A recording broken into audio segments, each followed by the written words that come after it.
eu vou chamar direto lá do Encontro Nacional Lula Livre. Os companheiros estão lá, o companheiro Antônio Carlos está lá e vai dar uma palavrinha para a gente de como que está esse encontro nacional que está acontecendo aqui em São Paulo, lá no Sindicato dos Metroviários. Boa tarde, Antônio Carlos. Boa tarde, vocês me ouvem bem? Eu queria passar um informe para os companheiros que estão acompanhando a análise política da semana, o companheiro Rui. Nós estamos no encontro aqui. Só um minutinho. Dá só um tempinho.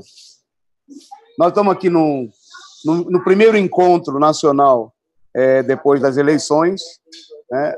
O encontro é uma vitória política importante do movimento que luta pela liberdade do ex-presidente Lula. Nós temos reunido aqui cerca de 1.000 pessoas. É um encontro bem próximo do tamanho da primeira Conferência Nacional de Luta contra o Golpe, que nós realizamos no ano passado, e reúne companheiros de norte a sul do país, representando os comitês de luta contra o golpe, pela liberdade do Lula, os comitês Lula Livre, junto conosco, companheiros do Partido da Causa Operária, são delegações expressivas do PT, companheiros do MST, da Central de Movimentos Populares, e também dos demais partidos políticos e de outros movimentos nacionais. O encontro surpreendeu, inclusive, aos organizadores, aos setores que achavam que era possível fazer um encontro menor, e tem uma presença muito expressiva. Isso causou uma certa desorganização inicial, mais ou menos natural, né? E nós estamos agora no intervalo do almoço do encontro, e estava sendo realizada a mesa de abertura, apresentação da conjuntura, quando houve um problema também de energia elétrica. A gente não sabe se foi o Guaidó ou o Bolsonaro que mandaram provocar um pequeno apagão aqui, mas já foi restabelecido, e o pessoal parou para o almoço. Depois do almoço está prevista a fala dos partidos, e o nosso objetivo, do Partido da Causa Operária e dos comitês de luta contra o golpe, é propor aqui que a gente realize uma grande campanha de massas, né, pela liberdade do presidente Lula, na medida em que, tirando proveito, inclusive, da profunda crise do governo Bolsonaro, e também da convicção crescente, da consciência que se formou entre os ativistas de que não vai ser através de medidas judiciais, né, que não adianta ações limitadas no Congresso ou a qualquer tipo de tentativa de entendimento, de conciliação, que vai colocar em liberdade o presidente Lula, que para isso é necessário uma mobilização grande, revolucionária, uma ampla campanha. Nós vamos apresentar aqui no encontro algumas propostas no sentido de impulsionar essa perspectiva, né, de realizar essa campanha de massas, desde a realização de uma campanha de rua com abaixo-assinado e um conjunto de materiais, né? Nós vimos com a própria organização do encontro está distribuindo um jornal, esse jornal chamando a mobilização nos próximos dias 7 a 10 de abril, pela passagem de um ano da prisão do Lula, né? Os comitês de luta contra o golpe, junto com o PCO, nós trouxemos para o encontro cartazes, adesivos, né? Um conjunto de materiais, uma declaração, onde a gente propõe realizar essa campanha, construir. Já foi falado aqui da importância de fortalecer, de ampliar o número de comitês em todo o país. Nós consideramos essa proposta fundamental. É preciso multiplicar os comitês, é preciso fazer uma ampla campanha financeira junto aos sindicatos, né? Em primeiro lugar, entre as próprias organizações, as direções sindicais, que a gente precisa levantar recursos para sustentar essa campanha, e também, principalmente, entre os trabalhadores, nos locais de trabalho, né, para realizar verdadeiramente uma campanha de massas. E também, né, como a gente, ao discutir aqui, muita gente está falando, precisa fazer uma campanha também entre os parlamentares, entre a esquerda, né, que fez campanha dizendo que era candidato do Lula. Está na hora agora de meter a mão no bolso, meter a mão no cofre, né, e garantir recursos para uma campanha de massas em favor da liberdade do Lula no próximo período, com um calendário de mobilizações, né, e vincular. Nós entendemos que é preciso unificar essa luta. Hoje se levanta uma campanha, por exemplo, contra a reforma da Previdência. É necessário unificar essa luta com a luta pela liberdade do Lula e também para acabar com esse governo entreguista, que é o governo Bolsonaro, um governo ilegítimo, no começo do encontro, foi lida uma carta do ex-presidente Lula, onde ele destaca, inclusive, esse problema de que o Bolsonaro só está lá porque ele foi impedido de participar das eleições, é um governo fraudulento, ilegítimo. Nesse sentido, é necessário levantar a reivindicação de fora Bolsonaro. E nós esperamos sair daqui, vamos discutir as propostas com os outros setores, sair com propostas unificadas por uma ampla mobilização, né, que ocupe as ruas a partir do dia 7, realizar um 1º de maio como um dia de luta da classe trabalhadora, unificado pela liberdade do Lula, né, em uma ampla mobilização. Eu acho que inicialmente é isso, né, nós estamos... O encontro ainda, como eu falei, ele teve pouco tempo de realização, já parou para o almoço, e à tarde agora promete ser um momento de debate. Nós esperamos que haja esse debate com a participação dos companheiros que vieram das mais diversas regiões, para a gente impulsionar uma grande mobilização em todo o país. Nós vamos daqui, foi montada aqui uma equipe da imprensa do Diário Causa Operária, e o pessoal vai poder, acessando Causa Operária online, aí, acompanhar os acontecimentos, as informações, entrevistas com os participantes, né, para impulsionar essa perspectiva. Por hora é isso. Muito obrigado aí.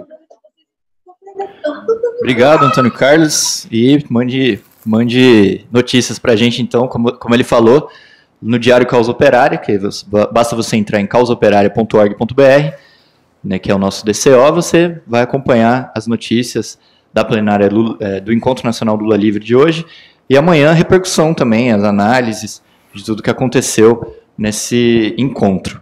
Bom, vamos abrir agora então para as perguntas dos companheiros. Vou começar com uma pergunta da internet e depois, se os companheiros aqui do auditório quiserem fazer, é só levantar a mão e vir aqui no microfone.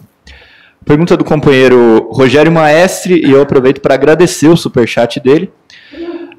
E você pode, assim como ele, contribuir também com a gente no superchat. Ele diz o seguinte: como o caso da Venezuela, com a existência de elementos internos auxiliando o ataque externo, é um exemplo clássico da necessidade da chamada ditadura do proletariado como fase inicial de qualquer proposta de socialismo real. Uma pergunta mais ideológica, né? Mas acho que é interessante comentar, porque o caso da Venezuela, nesse sentido, ele é, na realidade, exemplar, né? Você tem um país sob ataque, com atos de guerra, com tentativa de invasão, etc. e tal, e o governo da Venezuela permite que os agentes inimigos atuem de maneira totalmente livre dentro do país, em nome da democracia. Democracia essa que não se vê ser respeitada em nenhum lugar do mundo nessas condições. E permite também que a burguesia, isso eu acho que é inclusive mais significativo, que controla uma parte importante da economia, a burguesia local, né? Controla uma parte importante da economia da Venezuela, pratique uma sabotagem econômica permanente. Então isso aí não poderia... um calcanhar de Aquiles, é um ponto extremamente vulnerável da defesa da população contra o imperialismo, né? As empresas que... Primeiro, o governo deveria colocar uma proposta elementar de ação política, que é a proposta de controle dos trabalhadores sobre as empresas. O controle sobre as empresas não implica necessariamente administração direta, implica que os trabalhadores exerçam uma supervisão sobre o que está acontecendo nas empresas, né? Então, por exemplo, com esse controle, com comissões de controle formadas pelos trabalhadores, se poderia ver se está havendo especulação, se está havendo o escamoteamento de produtos, se esses produtos estão sendo vendidos no mercado negro e assim por diante, né? Se há uma escassez provocada artificialmente, porque o pessoal não quer produzir para aumentar o preço dos produtos, esse tipo de coisa. Que já seria um passo, né, na constituição de um governo operário. O governo poderia fazer isso daí tranquilamente, né? Não haveria problema nenhum. E se as empresas estiverem praticando esse tipo de sabotagem econômica, confiscar a empresa a bem da necessidade da população, né? E, logicamente, que não se poderia permitir que a oposição, aliada com um poder estrangeiro que está realizando atos de guerra contra o país, atuasse livremente. Nenhum país aceita isso, né? Agora, a esquerda democrática, que é o caso da nacionalista e tal, que é o caso da Venezuela, eles se apegam ao dogma de que a democracia burguesa está acima de tudo. Eles ficam aferrados à manutenção da propriedade privada, quando o correto, já em Cuba, com o mesmo tipo de ação, porque Cuba, muita gente talvez não saiba, sofreu um processo muito parecido com a Venezuela. Os primeiros governos cubanos, eles não eram a ditadura do proletariado, nem eram governos socialistas, eles eram governos de coalizão com setores democráticos da burguesia, que a gente chamaria de governos de frente popular. Aí a burguesia local, que também não foi expropriada de imediato, e o imperialismo começaram o mesmo trabalho de sabotagem militar e econômica do país. Por exemplo, explodiram navios no porto de Havana, uma série de coisas, atos claros de sabotagem. E o setor da burguesia que estava no governo apoiava essa sabotagem. Aí, as bases revolucionárias se insurgiram contra esse pessoal. Isso levou, primeiro, à ruptura com esses elementos burgueses, alguns foram presos, inclusive, e num segundo momento, quando o imperialismo tentou invadir o país através da operação na Baía dos Porcos, levou ao armamento geral da população e ao confisco das empresas capitalistas em toda Cuba, né? Quer dizer, nós temos até um precedente. Esse deveria ser o caminho seguido pelo Maduro. O Maduro e os chavistas, nesse sentido, eles ficam numa posição intermediária, né? Não querem nem favorecer o imperialismo, lutam contra o imperialismo, não querem favorecer a burguesia, mas também não querem levar a um governo próprio das massas populares e da classe operária. E essa posição é uma posição extremamente vulnerável e, se ela não for superada, em algum momento vai levar à derrota do processo político na Venezuela, em favor do imperialismo. Tem uma pergunta aqui do Leonardo Nunes. Rui, nesse momento de marasmo e derrotismo, quais iniciativas políticas devemos apostar? A Frente Brasil Popular está travada. A única iniciativa são os comitês ou existem mais espaços de aglutinação de luta nacional? Então, eu acho que essa é uma maneira de ver a situação. Existe muito entrave ao desenvolvimento da mobilização da parte das organizações e das direções. Mas outra maneira de ver a coisa é que existe uma pressão de baixo muito forte para que haja uma mobilização. Então é preciso estimular isso daí. Veja, por exemplo, o informe que foi dado aqui, eu já tinha falado sobre isso, mas o companheiro falou diretamente do local onde está acontecendo o encontro, que a presença no encontro excedeu muito as expectativas. Isso daí foi feito com uma convocação muito precária, principalmente da nossa parte, do PCO. Quer dizer, é uma coisa que indica, é um fato que indica grandes possibilidades de mobilização. Nós já vimos que existe uma camada ampla da população que é a favor do fora Bolsonaro. Cresceu muito o movimento pela liberdade do Lula. A experiência da eleição fraudulenta é um fato da situação política. Então, nós temos que nos apoiar nesse fato. Nós levamos aí para outros partidos esse encontro nacional Lula Livre. Ele está sendo realizado por vários partidos. Logicamente que a participação aí varia muito. Por exemplo, o PT tem a maioria dos integrantes lá, mesmo que eles não tenham levado todo mundo, né? A gente despertou uma camada do PT para ir. Tem gente do MST, que é também do PT. Tem o PSOL, que normalmente não leva ninguém, só faz discurso. O PCdoB, que leva um pouquinho de gente também, mas faz discurso e tudo mais. Então,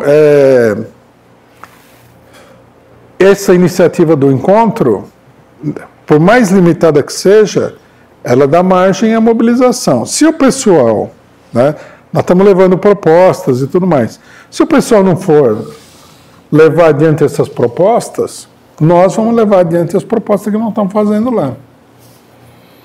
Eu acho que esse é o caminho. Não há motivo nenhum para a gente não considerar que as possibilidades de mobilização são muito grandes.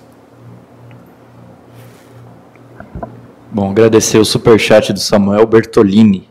Ele pergunta o seguinte: há uma política agressiva dos Estados Unidos para liquidar as empresas brasileiras. Quando o pêndulo voltar na direção contrária, é possível ocorrer uma completa expurgação dessa política neocolonialista? Sem dúvida. Eu acho que nós temos que levantar desde já a palavra de ordem de reestatização das empresas privatizadas, né? E as empresas que o imperialismo abocanhou, tipo da Embraer, tem que ser também passar a mão do Estado, né? Isso daí nós podemos ter certeza absoluta que nesse momento ainda continua a ofensiva da direita, mas vai chegar uma hora que essa ofensiva vai se esgotar completamente, né? E vai haver uma reação popular muito forte. E o pêndulo vai mudar de lado mesmo, né? Política é uma coisa complexa, por isso a gente tem que ir atuando, né, de uma maneira racional, planejada e tal, com uma certa paciência, mas não com excessiva paciência, né?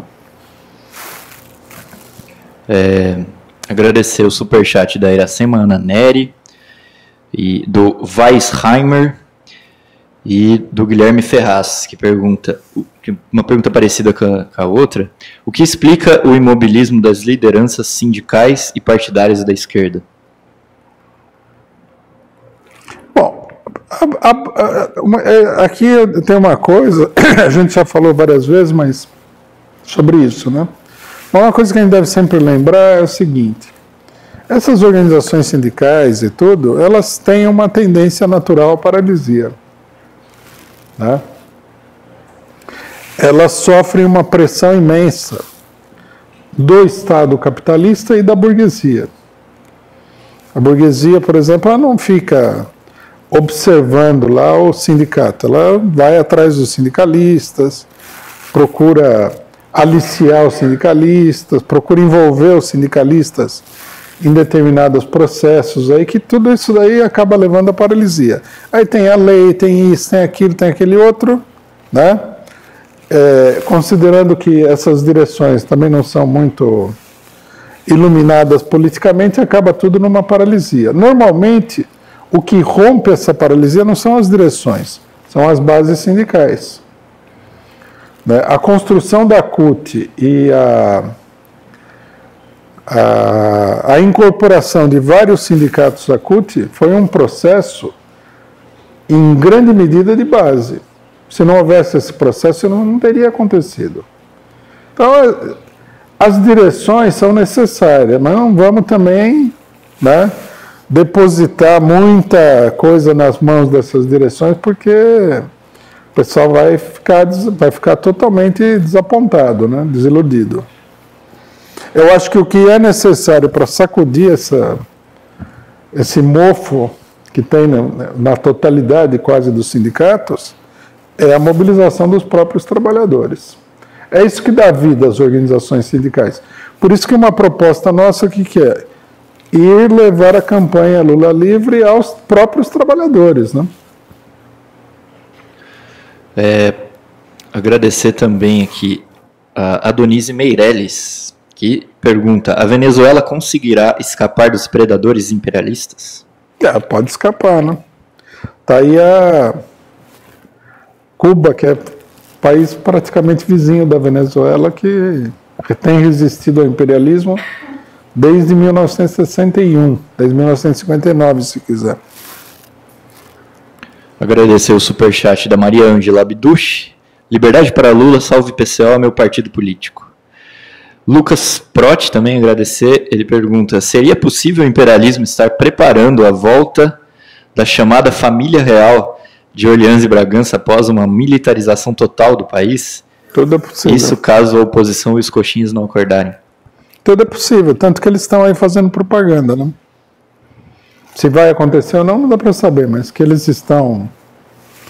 sentiram a oportunidade, né? Que é coisa importante na política, eles sentiram. Até um membro da família real se elegeu como deputado aí, né? Agradecer ao Antônio Cláudio Vitoriano pelo superchat, a Edna Castro, que diz: liberdade de Lula é fundamental para a resistência e luta, Lula livre. E o Wilton Santos também agradecer pelo superchat, que pergunta o seguinte: os partidos de esquerda e movimentos sociais deveriam apoiar um eventual impeachment do Bolsonaro? Bom, se propuserem impeachment do Bolsonaro, acho que a gente deveria apoiar. Mas eu acho que a nossa orientação tem que ser uma mobilização por fora das instituições, porque senão todo mundo fica como espectador das manobras que vão ser feitas por cima, né? Para que a gente possa ter uma solução verdadeiramente popular, verdadeiramente democrática, a solução tem que partir de baixo. Aí impeachment, vai lá, passa na comissão, daí empurra um cara para cá, põe outro para lá, quando você vê, põe o filho do Bolsonaro no lugar dele, você não sabe nem como aconteceu. Agradecer também o Para Que Postar Só Tem do Face. Rui, parece que tem uma proposta de paralisação geral no dia da votação da reforma da Previdência. Não será tarde demais, além de colocar a mobilização a reboque da atividade parlamentar? Totalmente. As duas coisas, absolutamente. Esse aqui é preciso aprender e contestar, né? O dia de paralisação, no dia da votação do Congresso Nacional, é como fazer uma missa em frente ao Congresso Nacional, entendeu? Mais corretamente, essa missa deveria ser feita 7 dias depois da votação. Né? Missa de 7º dia pelo cadáver da aspiração popular. Não adianta absolutamente... É só para dizer que não... Aí o pessoal vai falar, não, você não pode dizer que nós não fizemos nada porque nós fizemos esse ato. Uma coisa que todo mundo deve saber é o seguinte: as privatizações na época do FHC, todas tinham ato no dia do leilão. Mas o dia do leilão, meu amigo,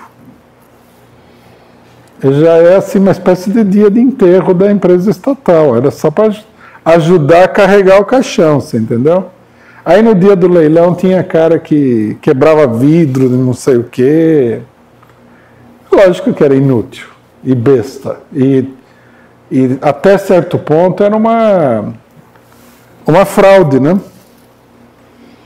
Não adianta nada.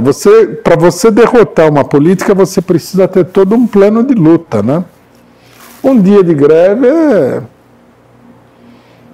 é a greve do adeus, né? Adeus aposentadoria. Daí todo mundo grita, chora, joga pedra, briga com a polícia, mas não resolve nada. Queria agradecer ao Luiz Preza pelo superchat, a Elizabeth Novi, ao Plínio Aquino Júnior, muito obrigado pelo superchat. E tem mais uma pergunta aqui da internet. Rui, o que dizer do Ciro Gomes, que o chamou de merda em uma entrevista por um comentário que você fez sobre uma deputada do PDT que defendeu a direita na Venezuela. Eu vi isso aí. Bom, diferentemente do Jean Willis e da Márcia Tiburi, que leva a sério essas coisas, a minha opinião do Ciro Gomes não fica abaixo da opinião dele sobre mim, né? Só queria contestar uma coisa, que ele fez uma demagogia que é o seguinte: a deputada que apoia o Guaidó, ele falou que ela veio da favela e tal. Então eu só queria deixar estabelecida a seguinte coisa: se você veio da favela para puxar o saco dos poderosos, fique na favela, assim, entendeu? Porque é só para você ter uma carteirinha de... Você tem carteirinha de oprimido, mas você está a serviço dos opressores. Que nem ele não dá para dizer isso aí, porque ele sempre foi coronel, né? Mas se a deputada veio efetivamente da favela, coisa que eu não sei, não põe a minha mão no fogo, ela veio da favela para prestar um serviço contra as pessoas com quem ela convivia naquela época. E também em relação ao Ciro Gomes, eu acho assim, ele precisa, se é para me xingar, né, tem tanta gente que me xinga, ele precisa entrar na fila, dar senha, para entrar na fila para me xingar, você entendeu? Tem muita gente na frente dele aí. Tem uma pergunta aqui, também vai mais ou menos nesse sentido, do Rodrigo Pedro, também agradecer o superchat dele. Será que as ilusões da direita do PT com Ciro Abutre, via Haddad e Jacques Wagner, finalmente vão acabar e eles vão apoiar o Lula livre? Não sei, viu? O PT está em plena ebulição por causa da luta interna, né? A gente precisa acompanhar isso aí, desconfiando um pouco do que fala a imprensa burguesa, né? A imprensa burguesa falou que o Lula apoia a Gleisi e o resto do pessoal está tentando tirar ela do comando do PT, né? Não sei exatamente o que está acontecendo, mas o fato é que é melhor a Gleisi do que qualquer outra pessoa, porque ela, pelo menos, ela defende o Lula mesmo. No 8 de março foi uma das poucas pessoas que falou na liberdade do Lula, né? Sendo que isso aí havia sido vetado por partidos como o PSOL e tal. Agradecer ao Juliano Armstrong Arnost, que pergunta: a guerra do Gilmar Mendes contra a farsa a jato é apenas mais uma tentativa de tirar o foco da população contra os ataques promovidos pelos golpistas? Não. É uma luta dentro da burguesia. Nós temos que lembrar que o último episódio antes do contra-ataque do Gilmar Mendes e do Toffoli foi o fato de que foram investigar o Gilmar Mendes aí na questão do imposto de renda dele e tal. Aí cutucaram a onça reagiu, né? Agora vamos ver o que vai acontecer. É uma briga interna dentro da burguesia, dentro de dois setores distintos da burguesia. Um que está completamente na mão dos norte-americanos, como a gente viu o caso do Dallagnol, né? O Dallagnol faz fundação no Brasil por inspiração da justiça norte-americana, e um outro que representa outros setores da burguesia.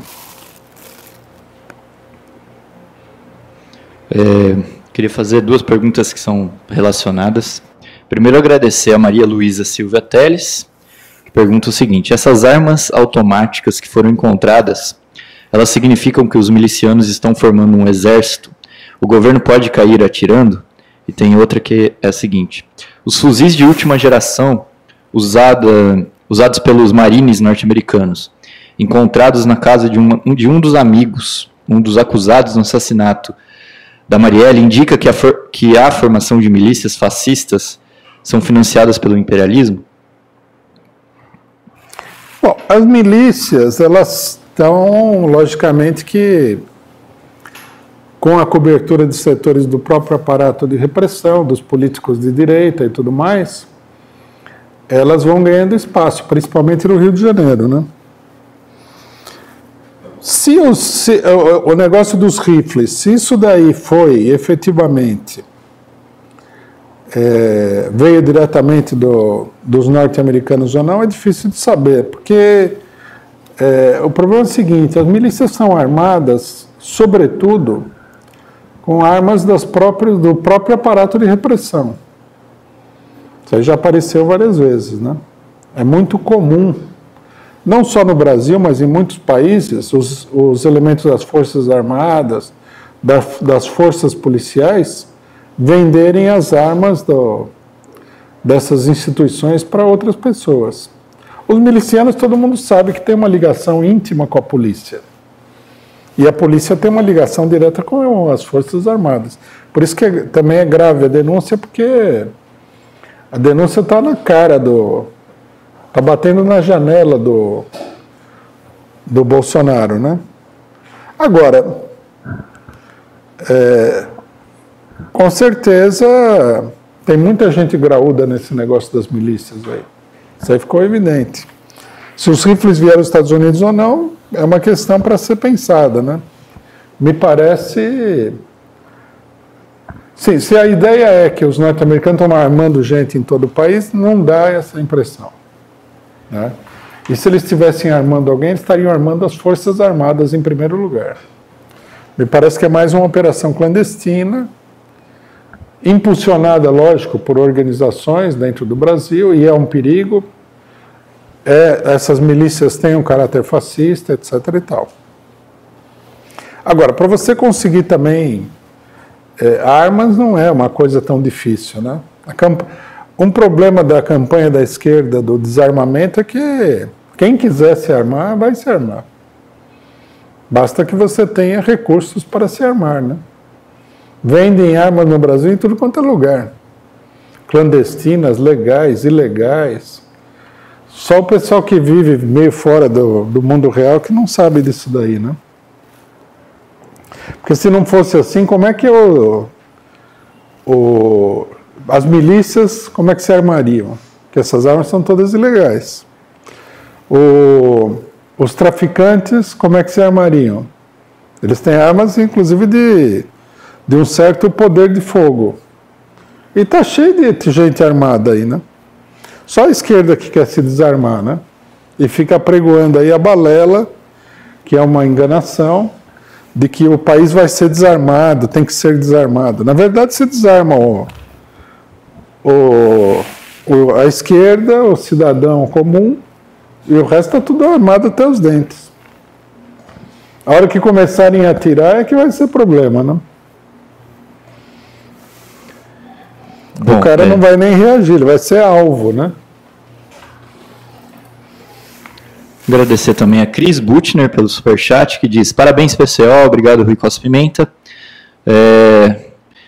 E o Peixes Wine, que pergunta o seguinte: você diria que para as famílias, o que você diria para as famílias que sofreram com o massacre em Suzano, em que Dória propôs uma indenização de 100 mil e o cão Manchinha, aquele do Carrefour, com todo o merecimento, teve um acordo de 1 milhão? O cão teve um acordo de 1 milhão? Eu não sabia também, mas segundo o nosso superchat, sim. Você vê, só essa explicação já mostra também porque que o pessoal, o país todo tende à loucura, né? Você vive num país onde as coisas que acontecem são muito loucas. Você é Bolsonaro de presidente, já começa por aí, né?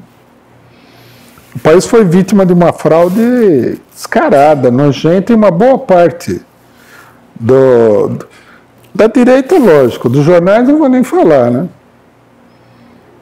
Mas até da esquerda não quer falar que foi fraude. O país está caindo aos pedaços.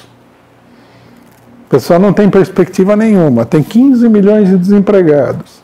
Estão entregando tudo, quer dizer... Aí o cachorro recebe 1 milhão de indenização e a família da pessoa que foi assassinada recebe 100 mil porque o Dória decidiu fazer demagogia porque ele é impopular, né? Que ninguém gosta dele porque ele é meio louco também e super fascista, apesar do pessoal do PT de São Paulo apoiar ele na Assembleia Legislativa. Veja, com tudo isso aí acontecendo, que o pessoal fique muito louco, não é de se estranhar, né? É de ficar louco. E ainda por cima nós temos que levar em consideração o seguinte: o veículo de comunicação de maior alcance no Brasil é a Rede Globo. Só de assistir a Rede Globo, a pessoa já fica perturbada. Não, é sério. Todo mundo que assiste isso daí sabe.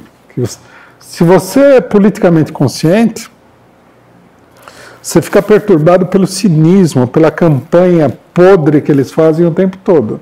A tal ponto de que não é só desagradável, é quase impossível de assistir aquilo. Dá um mal-estar. Se você é inconsciente, ao contrário do que possa parecer, é pior ainda. Porque você vai absorvendo aquela maluquice, aquela perfídia, aquela podridão, aquele veneno, sem nenhuma defesa. Então, uma hora a Globo fala um negócio, a sua cabeça vai para lá, depois fala outra, sua cabeça vem para cá, e uma pessoa mata 100 ali, eles não falam nada, outro mata um cachorro, fazem um escândalo, e assim, e tudo é crime, tudo tem que mandar para cadeia, e é corrupção, e é não sei o que, não sei o que lá, não sei o que lá. Tudo em função de uma política que eles têm no meio de uma crise. Lógico. Aí o cidadão está desempregado. Faz parte de uma igreja evangélica que tem o Marco Feliciano e a Damares, que já é uma loucura. Assiste a Globo. Não tem perspectiva nenhuma. Estuda na escola estadual lá que só falta cair na cabeça dele. Depois vai para uma universidade privada que é uma farsa. Ou então vai para uma universidade estadual que o governo está tentando destruir completamente. Veja, o povo tem que ficar perturbado. Se não ficar perturbado, é porque é um povo anormal. Né? Tudo isso aí mostra. Esse caso que ele falou do cachorro aí, só rindo mesmo. O que você vai fazer? É grotesco. Tudo é grotesco. Bom, vamos lá, que a gente está no final. Mais uma pergunta, agradecer o superchat do Guilherme Bezerra. Existe a possibilidade de uma agenda de mobilização em Curitiba para a liberdade de Lula? Dia 7 vai ter ato em Curitiba. E agradecer o Ariobar Lima Pontes pelo superchat. Marcelo Segan, obrigado PCO, obrigado Rui. Agradecer a Glenda Costa e agradecer também o Tesouro pelo superchat. Muito obrigado a todo mundo. Contribuam com a gente, façam como eles.